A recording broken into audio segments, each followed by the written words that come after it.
நிறைய பேர் வந்து இனிமேல் நீங்கள் கிரிக்கெட் ஆட முடியுமாங்கிற அளவுக்குலாம் கேள்வி கேட்டாங்க. அந்த மூமெண்ட் வந்து எப்படி இருந்துச்சு? அதுக்கப்புறம் எப்படி ஒரு கம்பேக் கொடுத்தீங்க?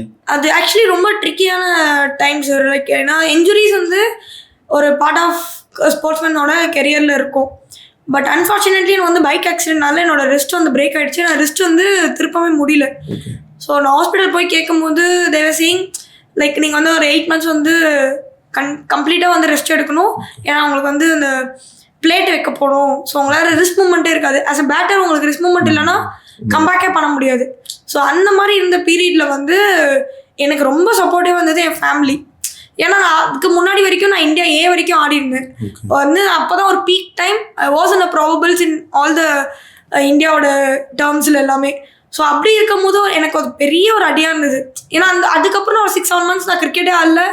என்னோட பீக் டைமில் இந்த எல்லா ஸ்கோர்ஸ் எல்லாமே பார்த்துட்டு இருந்தவங்க எல்லாமே செலெக்ஷன்ஸ் எல்லாமே வந்து எல்லாமே ஸ்டாப் பண்ணிட்டாங்க. ஸோ அதுக்கப்புறம் ஒரு கம்பேக் பண்ணுறது வந்து கண்டிப்பாக அது வந்து என் ஃப்ரெண்ட்ஸாக இருக்கட்டும், என் ஃபேமிலியாக இருக்கட்டும், இவங்களோட சப்போர்ட்டில் தான் திருப்பி வந்தேன்.